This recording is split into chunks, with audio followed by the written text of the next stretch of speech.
dutangiranye n'umukobwa uteruye uruhinja arangije aravuga ati mana yanjye mbabarire uyu munsi ibintu ngiye kuba nakora nanjye sinzi ko ari ibintu byiza gusa ngomba kubikora kubera yuko uyu mwana arambangamira iyo ngiye kuri TikTok gukora live arambangamira ngiye kuba namusiga hano mana yanjye byibuze nshobora kuza kuhamukura kubera yuko uyu mwana aranderanja ni umukobwa dutangiranye nawe yagize gutya afata uyu mwana mutoya arangije amutereka ngaha mu mabuye ni umwana ukiri muto ndetse uyu mwana ni musaza we ukurikirana akantu ku kandi ni umwana w'umuhungu arangije aravuga ati wa mwana we umbabarire ngomba kugusiga hano kuko hari ibyo ngiye gukora mu rugo mwana mutoya mbabarire kuri ino nshuro ibintu nkoze si ibintu byiza mbabarire wa mwana we usigare hano ninsoza gukora live ndagusanga hano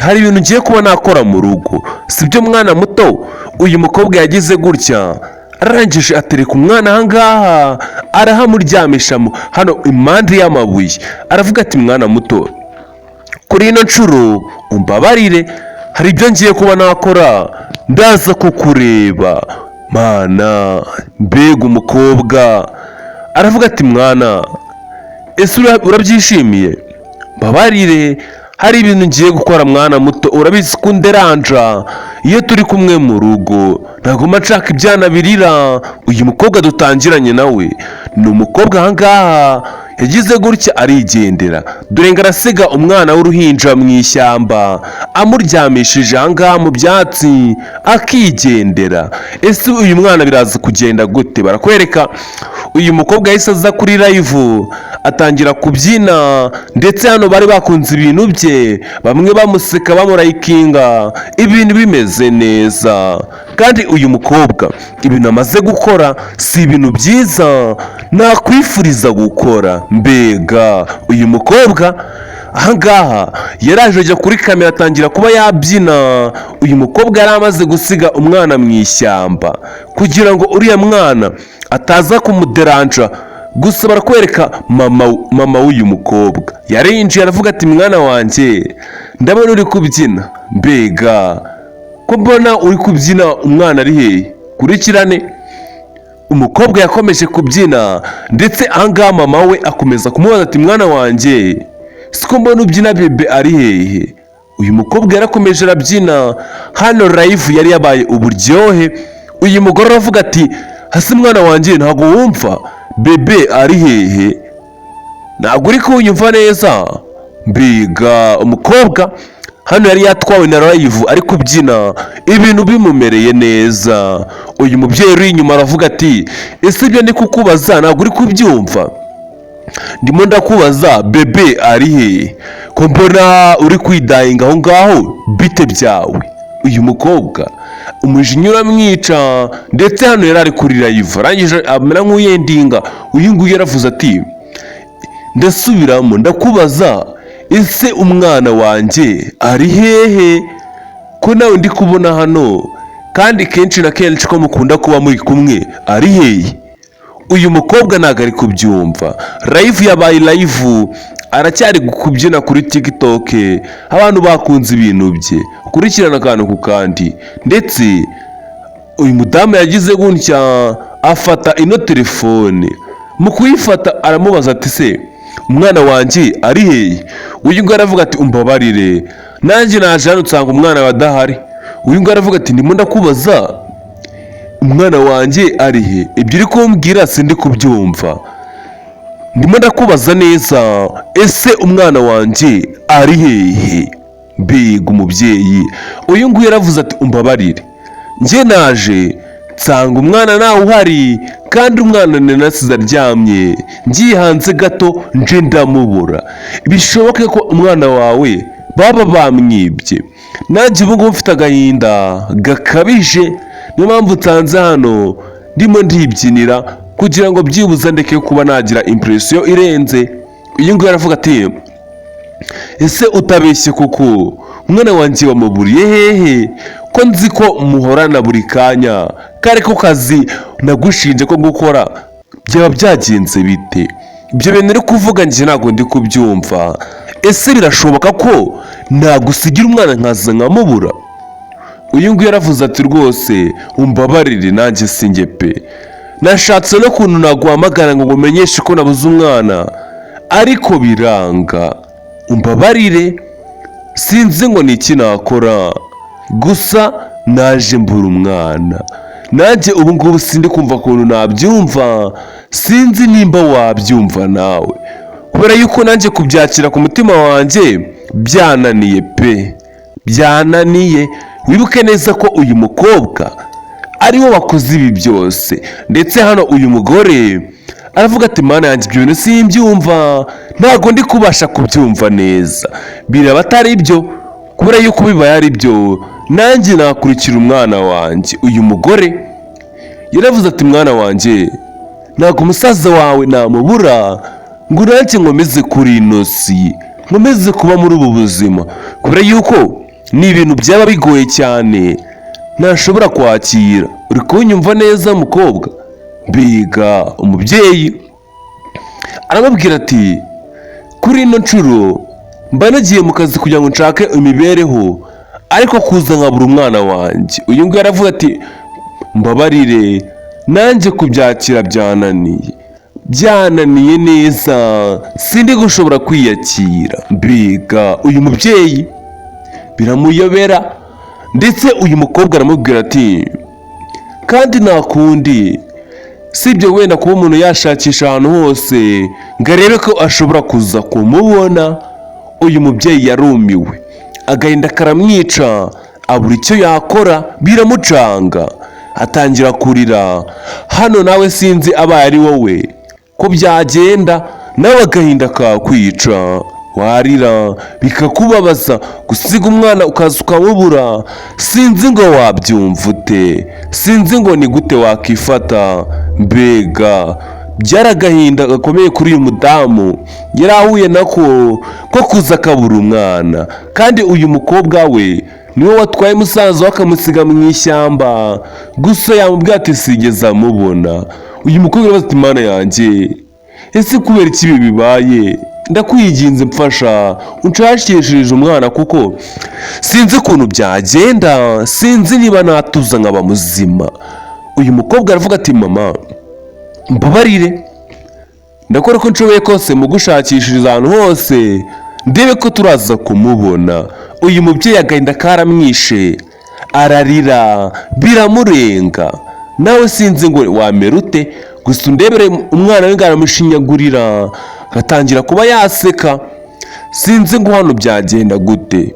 Ese uri gutekereza ko biraza kurangira gute?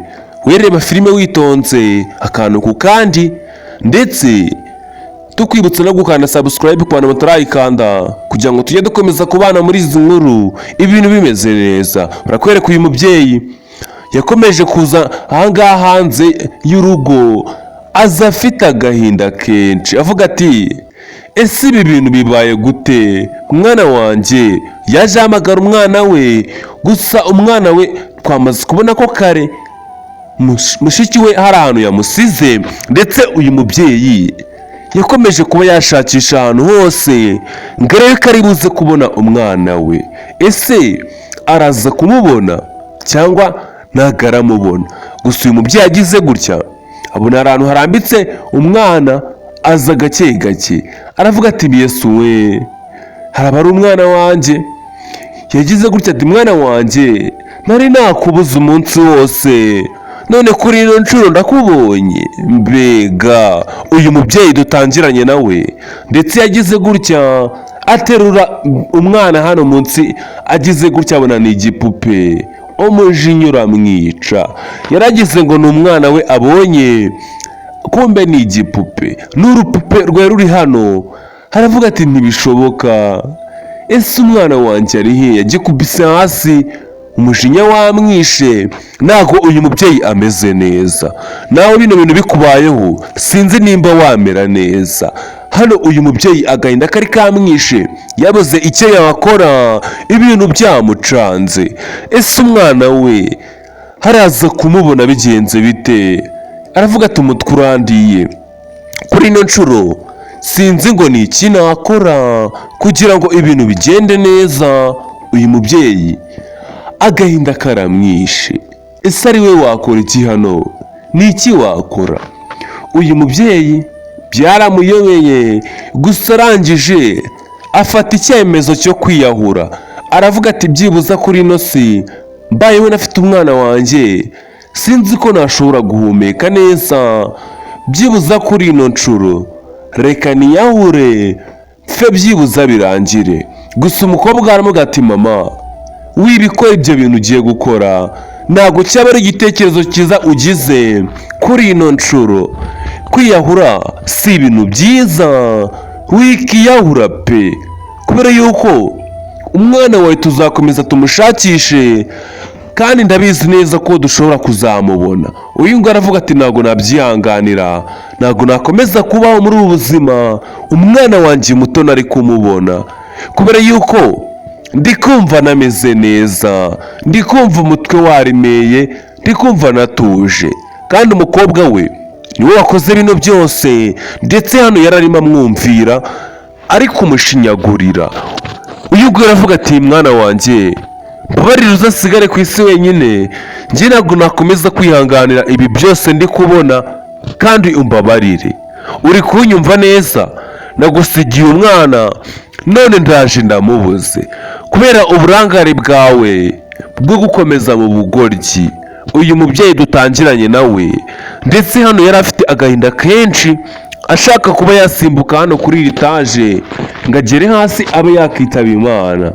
Uyu nguyu aravuga ati ariko urabizi ko kwiyahura atari ibintu byiza, kandi nuramuka ubikoze urapfa. Atangira kuba yatera ubwoba uyu mubyeyi, ndetse uyu mubyeyi aravuga ati ngomba kubikora. Uyu nguyu ati wibikora wikiyahura kubera yuko ntacyo byagufasha. Uyu mubyeyi aravuga ati njye ntabwo nabaho pe, ntabwo nashobora gukomeza kubaho nari kubona umwana wanjye. Aho kugira ngo nkomeze mbe kuri ino si, nafata icyemezo nyine cyihuse nkava ku isi, nkasimbuka byibuza nkavunagurika nkapfa bikarangira. Ariko rero kugira ngo nkomeze mbe muri uru rugo, sinzi nimba byankundira pe. N'ubu ndi kumva nameze neza, ndi kumva no kuvuga bitangiye kunanira. Uyu mubyeyi biramuyobera, ndetse umwana aravuga ati ma, ese waretse gutekereza ibintu bibi nk'ibyo ko nkigukeneye muri ubu buzima mbega. Uyu mubyeyi aravuga ati mwana wanjye w'umuhungu nakundaga kurusha wowe, kuri ino nshuro sindi kumubona. Rero icyemezo namaze kugifata, ngiye kuba nakiyahura. Uyu mubyeyi dutangiranye nawe yagize gutya, ashaka kuba yasimbuka. Gusa umukobwa aramubwira ati uretse gato kwiyahura, umwana wawe dushobora kuza kumubona, kubera yuko birashoboka ko umwana wawe twamubona. Hari ahantu nigeze kuba nakumva ko umwana wawe ashobora kuba ari, kandi muri izi ngo witegereze neza akantu ku kandi. Uyu mubyeyi uyu mwana muto yakomeje kuba yamubuza ibintu byo kwiyahura, aramubwira ati wikiyahura pe, kubera yuko ntabwo ari ibintu byiza byo gukora. Uyu mubyeyi aravuga ati nabuze icyo nakora, sinzi nimba ari ibintu byiza ngiye gukora, gusa umwana wanjye umbabarire ibintu ugiye gukora uyu munsi. Ndetse uyu mukobwa yabanje guhobera mama we, aravuga ati mama rwose uramutse ugiye kuva kuri ino si, nanjye sinzi ko nasigara ameze neza.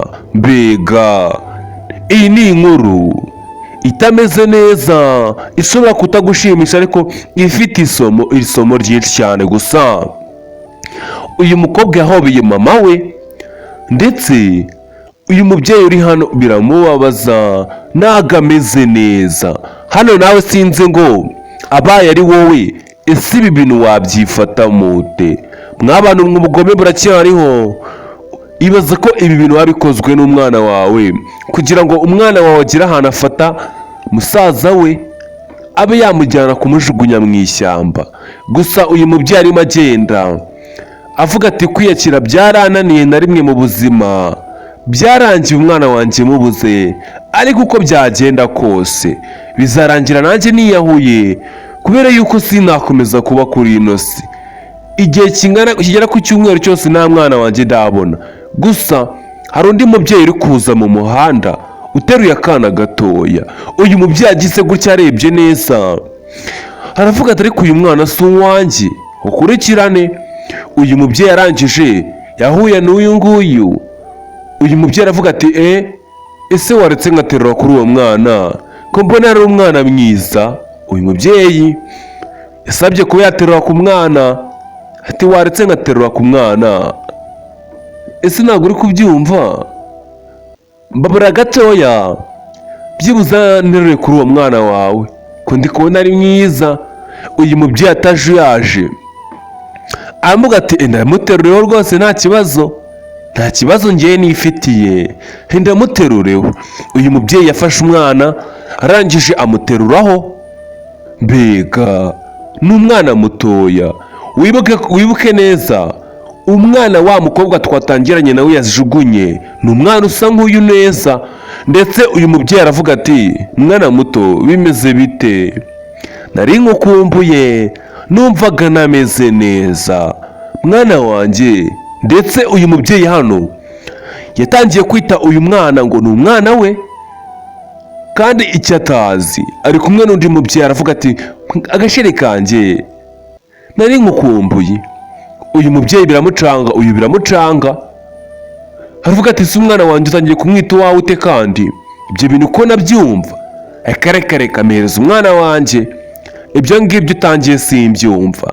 Ese umwana wanjye uri kumwita uwawe gute ko ngiye ibyo bintu ariko bisobanukirwa neza? Uyu ngo aravuga ati uyu mwana ko ari uwanjye se? Nabuze umwana kandi uyu mwana asa nk'uwanjye, ahubwo wowe wansobanurira neza, ese uyu mwana wamukuye? Uyu aravuga ati ni uwanjye. Ibyo rero kwibaraguzwa ntago nzi ahantu biri kuva. Mpereza umwana wanjye, wa mubyeyi we n'ubu uri umusazi, ntago mbizi.